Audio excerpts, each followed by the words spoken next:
নমস্কার, আমি অমিত চক্রবর্তী। রিজানুর রহমানের ঘটনা মনে আছে? 2007 সাল নাগাদ এক যুবকের দেহ পার্ক সার্কাস রেললাইনের ধার থেকে পাওয়া যায়। তারপরে ঘটনার ঘনঘটা তৈরি হয় এ রাজ্যে। এক মুসলিম যুবকের সঙ্গে এক হিন্দু ব্যবসায়ী পরিবারের মেয়ের প্রেম এবং তাকে কেন্দ্র করে সমাজের প্রভাবশালীদের একটা বড় অংশই কার্যত দ্বিধাবিভক্ত হয়ে যায়।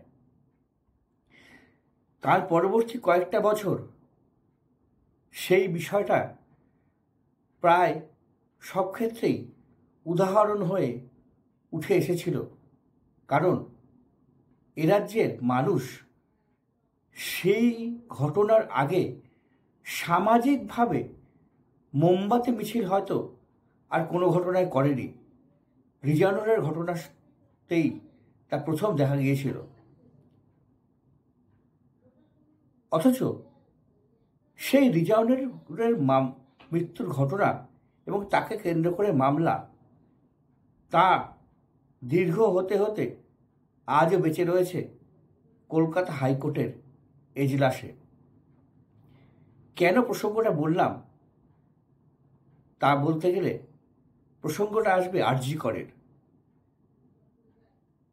আজ কলকাতা হাইকোর্টে দুটি এজলাসে ছিল আরজি কর সংক্রান্ত দুটি মামলা, আর সুপ্রিম কোর্টে ছিল আরেকটি মামলা, আর এর কন্টিনিউশন ছিল আলিপুর আদালতে।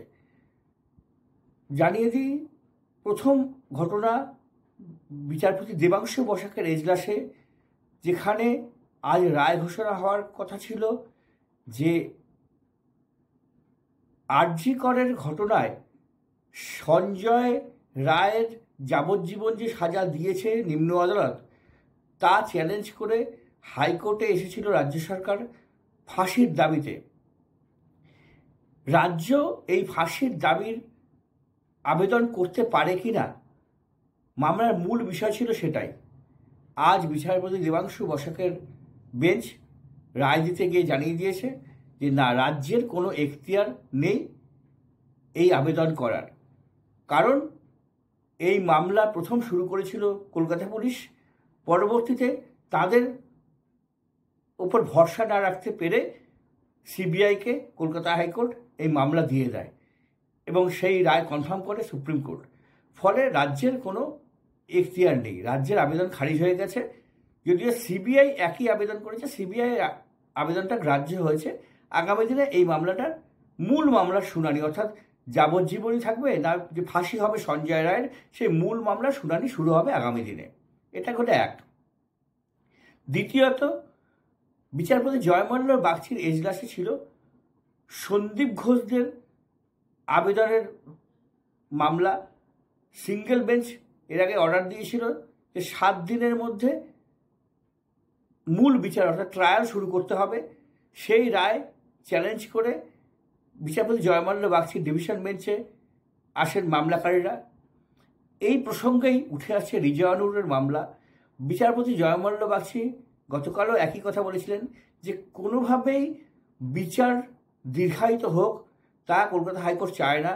ফলে সব দিক দিয়ে কিন্তু নিম্ন আদালতের বিচারের উপরে নজর রাখবে হাইকোর্ট।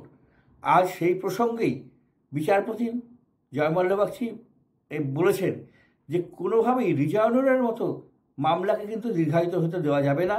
কারণ বিচারপতির মতে এই মামলাটা আর 5টা সাধারণ ফৌজদারি মামলার মতো নয়। এই মামলার উপরে উনি যেটা বলেননি মূল বক্তব্য, যে এই মামলাটার সঙ্গে এ রাজ্যের মানুষের অনেক আবেগ জড়িয়ে রয়েছে, বিশেষ করে কারণ আরজি করের ঘটনা যদিও এটা দুর্নীতির মামলা, কিন্তু যেহেতু আরজি করের ওই নৃশংস খুনের ঘটনার পরেই বিষয়টা সামনে আসে, ফলে এই মামলা দীর্ঘায়িত করতে দেওয়া যাবে না।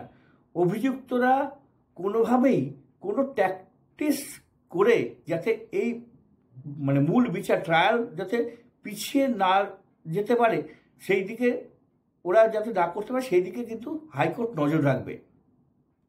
ফলে বিচারের যে দীর্ঘসূত্রিতা, সেই দীর্ঘসূত্রিতা কিন্তু গ্রাস করেছে বিচারপতিকেও। তাই বিচারপতি জয়মাল্য বাগচির মতো দুধে ফৌজদারি মামলায় একসময় তিনি আইনজীবী ছিলেন, তিনিও মনে করছেন যে বহু ট্যাকটিস করে নানান ছলছুতোয় এইভাবে মামলা দীর্ঘায়িত করা হয় এবং তিনি সেটা করতে দেবেন না, সেই ব্যাপারে তিনি কিন্তু খুব ডিটারমাইন্ড। ফলে আজ তিনি অর্ডার দিয়েছেন যে 7 দিন যে সময় দেওয়া ছিল তা আরও 4 দিন বাড়ানো হলো। আগামীকাল এবং পরশু শনি ও রবিবার অভিযুক্তদের আইনজীবীরা সব যাবেন সিবিআই অফিসে। তাদের যা যা প্রশ্ন, যা যা নথি নিয়ে যা যা প্রশ্ন আছে, সংশয় আছে, সন্দেহ আছে, যাবতীয় ক্লিয়ার করে আসবেন। আগামী সোমবার আলিপুর আদালতে তারা তাদের বক্তব্য জানাবেন এবং মঙ্গলবার ফের কলকাতা হাইকোর্টে সেই বিষয়ে রিপোর্ট দিয়ে জানাবেন যে কী হলো, তারা স্যাটিসফাই কি না। একই সঙ্গে এই মামলা যখন কলকাতা হাইকোর্টে চলছে, তখন সুপ্রিম কোর্টে নির্যাতিতা এবং মৃতার পরিবারের তরফে আইনজীবী প্রধান বিচারপতি সঞ্জীব খান্ডার বেঞ্চে তাদের যে নতুন আবেদন, অর্থাৎ সিবিআই এর তদন্তে ত্রুটি রয়েছে, ফলে তার বিচারটা আবার নতুন করে করার জন্য, তদন্ত আবার নতুন করে করার জন্য পদক্ষেপ নেওয়ার তাদের একটা আবেদন রয়েছে, তাই সেটা জরুরি যাতে করা হয় সেই আবেদন করেন। কিন্তু বিচারপতি সঞ্জীব খান্নার বেঞ্চ তৎক্ষণাৎ জানিয়ে দেন যে খুব আর্জেন্সি নেই যে আজকেই করতে হবে। 17ই মার্চ মূল যে আর্জিকর মামলা রয়েছে সুপ্রিম কোর্টে তার এজলাসে, সেই মামলার সঙ্গেই এই নতুন আবেদনের শুনানি করবে সুপ্রিম কোর্ট। আজ এই পর্যন্ত, নমস্কার।